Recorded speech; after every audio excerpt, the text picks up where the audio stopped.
Bueno. Los anticoagulantes en escenarios clínicos, quiero agradecer a los organizadores y a la doctora Karina Hardy que me ha invitado. Voy a hablar entonces de la epidemiología de la fibrilación auricular, que sabemos que la fibrilación auricular aumenta 3 veces la mortalidad, los ACV 30 veces, la insuficiencia cardíaca un 30%, las demencias el 1.6 veces las demencias, unos pacientes se deprimen en un 20%, los pacientes tienen un empeoramiento de la calidad de vida de un 40% y una hospitalización aproximadamente del 40%. Estas son las formas de buscar la eficacia y seguridad por medio de las escalas de Chasbás y Hatblit.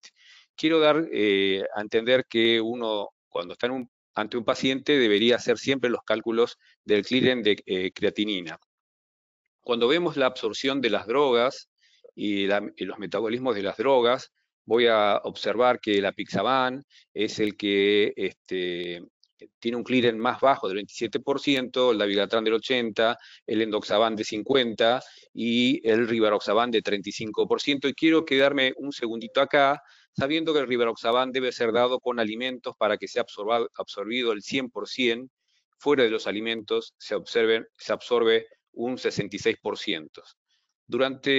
Para poder usar las diferentes drogas, dabigatran, rivaroxaban, doxaban, apixaban, uno debe usar siempre con un clearance mayor de 30 mililitros minutos, y si tiene un clearance menos de 30 mililitros minutos, debe reducir las dosis en el rivaroxaban, doxaban y apixaban. Los abordajes deben ser multidisciplinarios. Debe uno hacerle participar a los pacientes y debe estar en la toma de decisión, porque existen inclusive una indicación fuera de guía off-level. Los grandes trabajos que dan poder a esta administración de drogas, el ROCKET-AF, el RELY, el Einstein, el Aristóteles, el Averroes, fueron, el NJACE, TIMI 48, fueron avanzando durante los años para demostrarnos que los pacientes estaban dentro de un grupo etario de cercano al 71 años, o sea, los pacientes tenían aproximadamente 71 años. Entonces, cuando hablamos de los DOACs y vemos una vía intrínseca y extrínseca que se une en una vía común, ¿me están viendo? Porque ahora se perdió la diapositiva. Nosotros lo estamos viendo y escuchando. Sí, el tema es que no lo veo en las diapositivas mías. No se vieron las diapositivas, no las puedo ver. Doctor, le voy a dar nuevamente el rol, por favor. Deme un minuto. Bueno. Mientras tanto voy a hablar que entonces los DOACs actúan como anti-10 y el dabigatran actúa como antitromina 2A. No veo las diapositivas. Lo que voy a decir es que la encuesta... ¿Me da el rol nuevamente, dicen? Sí. Ahí estamos viendo, avanzo. La cuarta encuesta nacional de la República Argentina, hecha en el 2019, habla de una posibilidad de 66% de pacientes con exceso de peso, 33% con sobrepeso y obesidad del 32%, como habló el doctor Pablo Mendoza. Entonces quiere decir que en una consulta de cada 3 pacientes, 2 vienen con exceso de peso.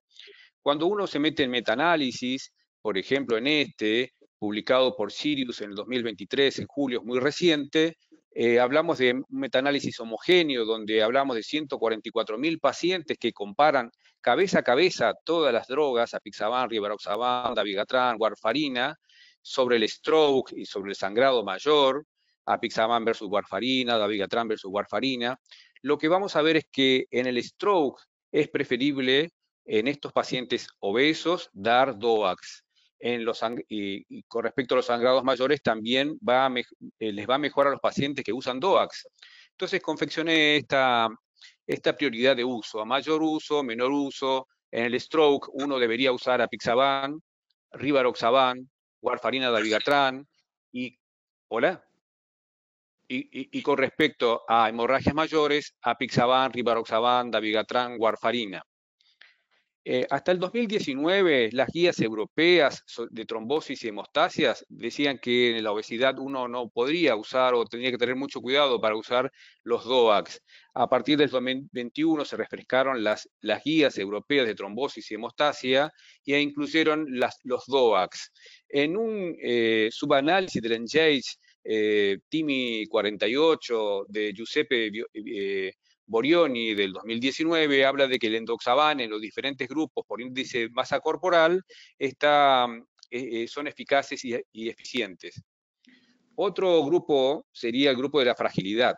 La fragilidad, ya lo habla Linda Frey hace mucho tiempo, es un síndrome clínico de mayor vulnerabilidad, caracterizado por la pérdida de hemostasia debido a diferentes factores estresores.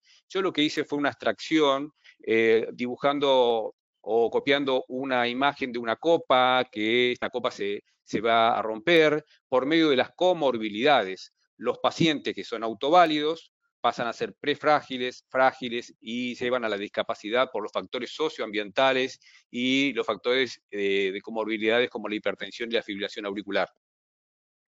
Cuando los pacientes son muy ancianos, más de 90 años, un metaanálisis hecho en Taiwán de 22.238 pacientes, donde tuvieron la particularidad de analizar 7.000, otra vez se me fue la imagen, analizar 7.000 y pico de pacientes, no veo la imagen, discúlpenme, 7.000 y pico de pacientes y fueron enrolados en 3 grupos. No estoy viendo mi diapositiva. Está nuestro asistente, por favor. Nosotros estamos viendo la imagen, doctor. Sí vemos su imagen. Bueno, yo no la puedo ver, pero bueno, la conozco. Y lo que quería comentarles es que se dividieron en 3 grupos y los pacientes usaron DOACs, otros pacientes usaron no anticoagulación y otros usaron warfarina. Los que usaron DOACs les fue mucho mejor que los que no usaron DOACs. A estos pacientes que eran muy ancianos, más de 90 años, tenían insuficiencia renal o tuvieron una hemorragia intracerebral o fueron pacientes que estaban con una enfermedad renal terminal. Y no puedo ver la imagen, pero bueno, les voy a seguir contando lo que les iba a decir. Como no puedo avanzar, les sigo contando mi experiencia. Mi experiencia habla que en la insuficiencia renal hace poco uno no podía usar anticoagulantes, además las guías, los DOACs, las guías dicen que no las usemos, pero iba a mostrar una revista del JAC publicada en el 2020 que dividen en grupos de no anticoagulados y grupos que usan apixaban y otras drogas como la warfarina, el rivaroxaban, y estos pacientes tuvieron mejor beneficio sobre las hemorragias mayores. O sea, uno cuando está ante un paciente con fibrilación auricular, lo que necesita decirle es contarle al paciente y decirle cuáles son los pros. ¿Cómo? Sí, doctor Daniel, disculpe. Sí, doctor, disculpe, nuevamente le voy a dar el rol para que pueda compartir. Me va a dar el rol. Bueno.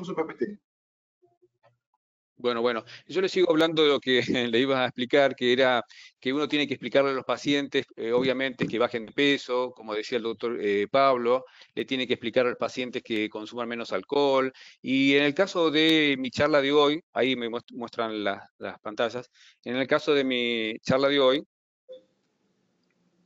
ya estamos viendo su PPT. Ahí lo quería mostrar entonces que en estos pacientes, estos 22.000 pacientes, en los 4 grupos, eran beneficiados los que usaban DOACs. En la insuficiencia renal les quería comentar que los que estaban en diálisis estaban en un 27% con la probabilidad de tener fibrilación auricular, publicación de Belbar Vega en Nephrology del 2017.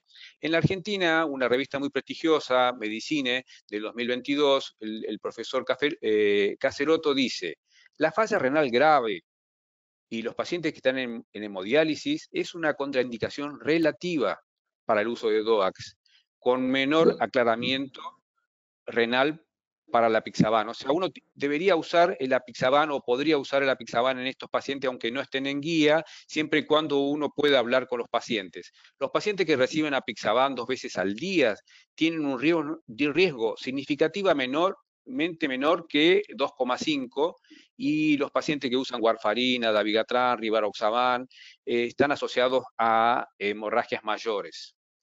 Como conclusiones, los DOACs son efectivos y seguros para la fibrilación auricular en entidades clínicas particulares, como la obesidad y la fragilidad.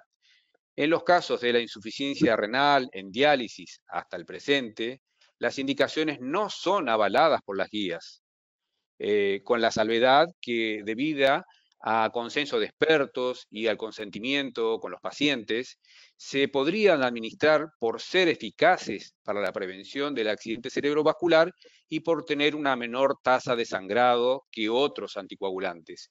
Esa sería la conclusión que yo le estuve comentando, y esta es una diapositiva del Parque Nacional Iguazú, Argentina, en febrero 2023.